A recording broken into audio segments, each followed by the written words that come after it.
Hey there, and welcome to the third part of my 4-part video series that will take your blues improvisation to the next level. If you haven't watched the first 2 videos yet, I've linked them in the first pinned comment here. So just click on them and watch them before you work with the stuff from this video. In today's video, I'm going to show you how to play dominant 7 tetrades and their inversions and play them all across the fretboard. These are great for rhythm guitar, for example for your blues riffs, but you can also use them to spice up your solos. Because once you learn how to use them and combine them with what you've learned in the last video, 2 things will happen. First of all, you'll be able to improvise even more freely all across the fretboard because you'll be thinking more in notes rather than diagrams or shapes. And second, your improvisations will start to sound more unique and different from other guitarists, so you'll move one step closer to developing your own personal style. And that, by the way, is one of the most important goals in playing guitar, in my opinion at least.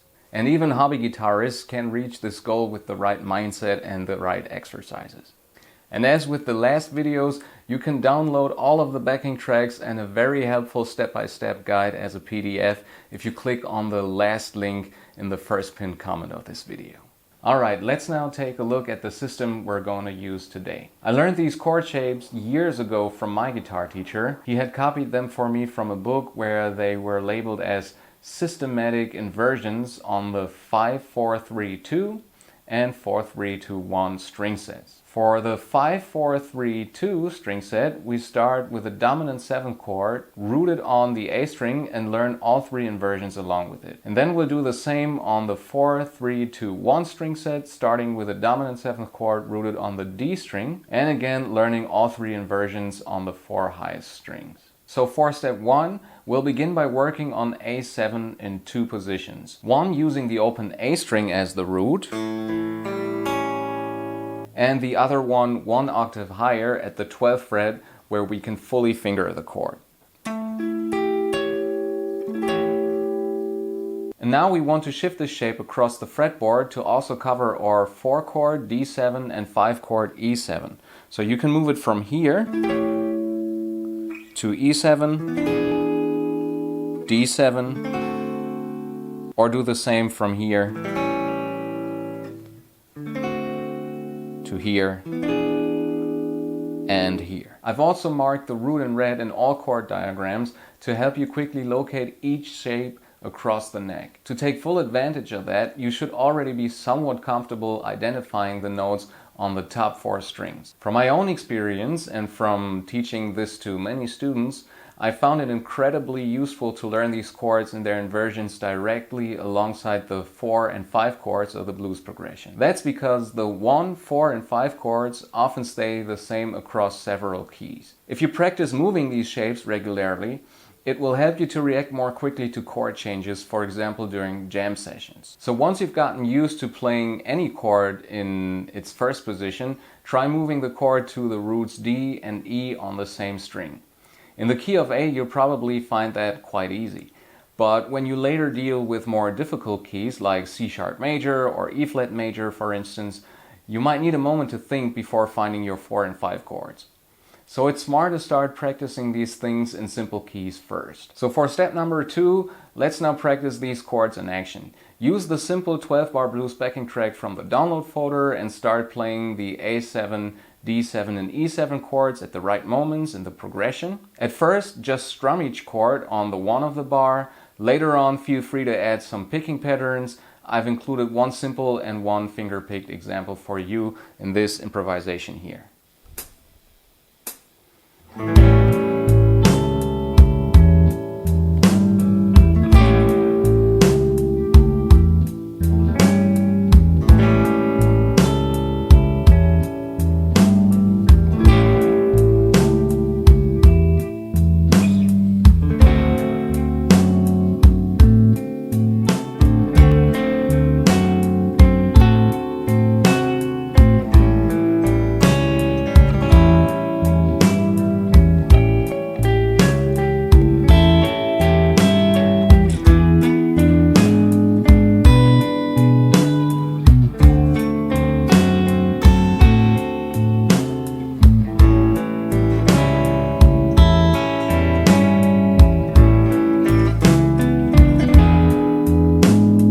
Now for step number 3, let's learn the first inversion of this chord. This one has the major third in the bass instead of the root, and you play it like this. I've also labeled each chord shape clearly in the diagrams in the PDF to make it easier for you to learn. You can either memorize the thirds of your chords to help shift them, or simply use the red root note in the diagram for orientation. So you can move it from here and either memorize your C sharp as the major third, or your root A here on the G string, and then you'll either move it to D, 7th fret G string, or F sharp, 9th fret A string, and then for E, either to A flat G sharp, 11th fret D string, or E, 9th fret G string. So 1, 4, and 5. And for the next step, we'll apply these new shapes in the backing track as well. Start with just the inversion, strumming only the 1, then try some finger picking, then combine these with the shapes from steps 1 and 2. I've recorded another rhythmic improvisation for this part as an example.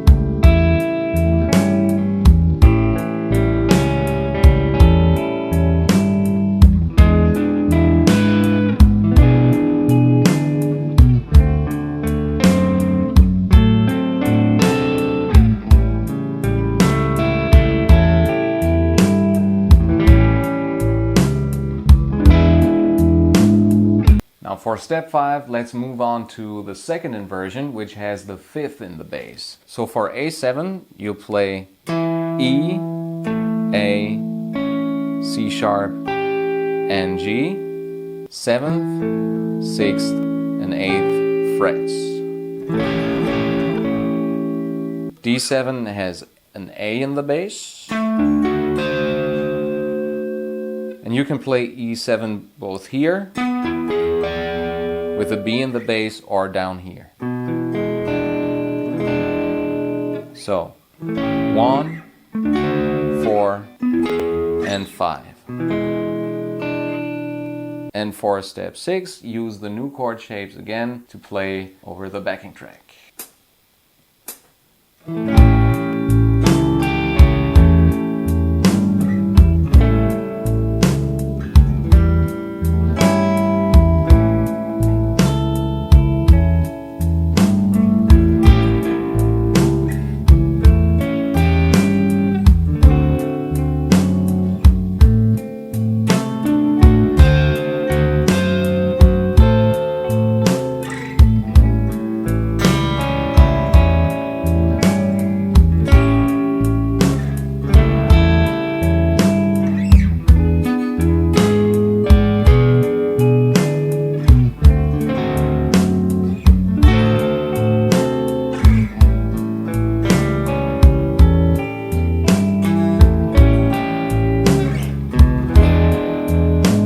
So for step 7, now let's look at the third and final inversion on this string set. This one has the minor 7th in the bass. And you play it like this in A. So G is in the bass. Here we got a C sharp, an E, and the root on the B string. Also shift the shape to D7, starting with a C in the bass, and to E7 with a D in the bass. 1, 4, and 5. And again, for step number 8, here's another improvisation for you, which you can use as a guide.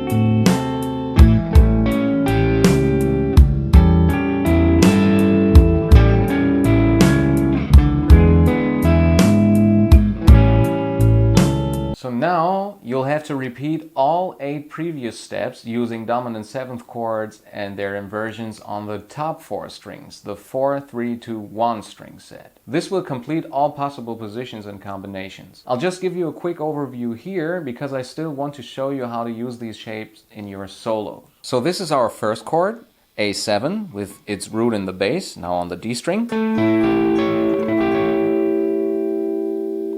And you can also move that to D7, either up here or as an open chord. And then to E7 both here and up here. Here's the first inversion of A7. And just like last time, either focus on the minor thirds, in this case C sharp, or memorize the roots, this time on the B string. So this is A7, this is D7, and this is E7. Our next inversion has the 5th in the bass, and you'll find it here for A, for D7, and for E7. And then our 4th and final inversion with the dominant 7th in the bass can be found here for A7 with the root on the high E string, D7 and E7. And of course, here's another improvisation for you where I'm only using these chords on the top 4 strings.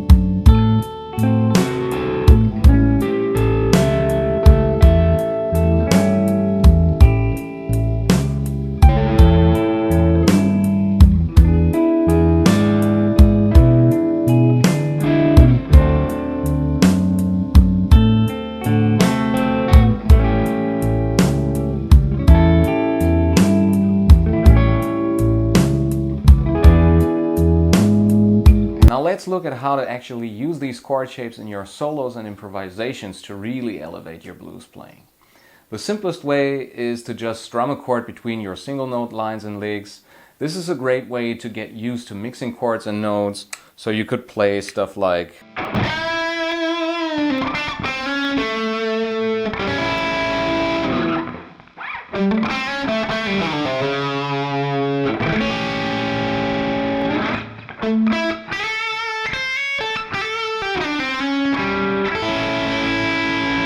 But even more interesting though is to break the chords into single notes and sprinkle them throughout your solos. A great technique for this is hybrid picking, where you play one note with a pick and others with your fingers. So if we take this shape here, A7, with the 5th in the bass, you could play something like this, using both the guitar pick and your middle finger, for instance.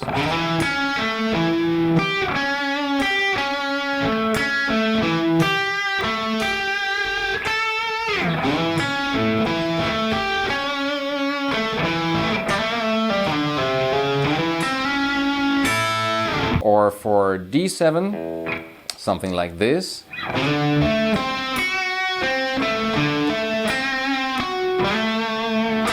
Or for E7 in this position here.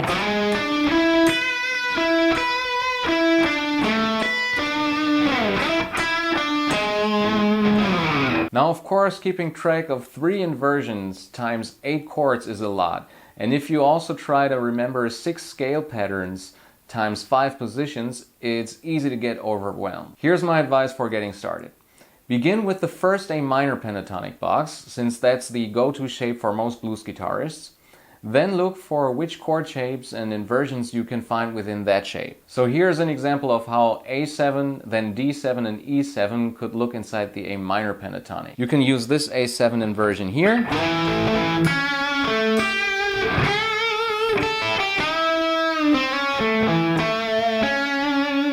And then for D7, this inversion with the 5th in the bass.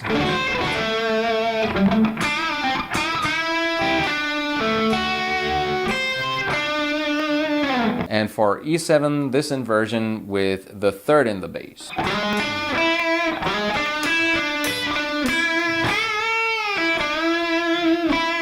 And to better demonstrate this, I've also recorded another short improvisation here.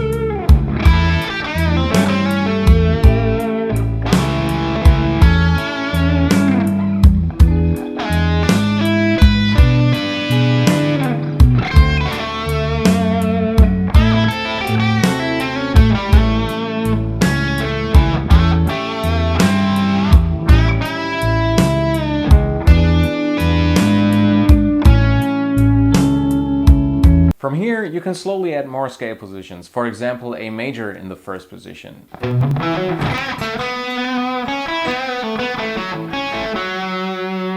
And then play A7 here,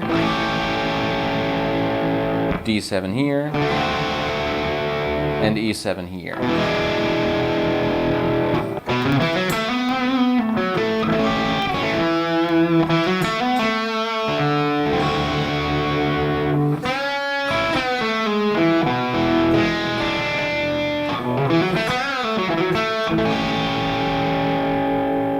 Over time, you'll be able to fully improvise in any key using all 6 scales, positions, and tetrades. This is a long-term goal that can take many months, even up to a year, but it's a fun journey, and you'll start to sound completely different from most guitarists after a short while. And even if you're into metal, rock, or funk, these chords and inversions will help you create great riffs and solos in other styles too.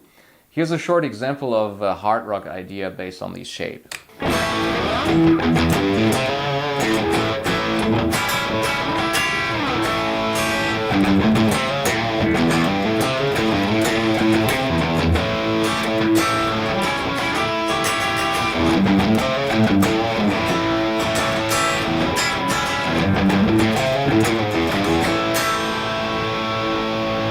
That's it for today's video. In the next video, I'll show you how to gradually increase your speed to be later able to play really fast blues solos. If you enjoyed this video, please give it a like and also subscribe to the channel so you won't miss any new content from me. Also leave me a comment, that would be great, and then I'll see you in the next video.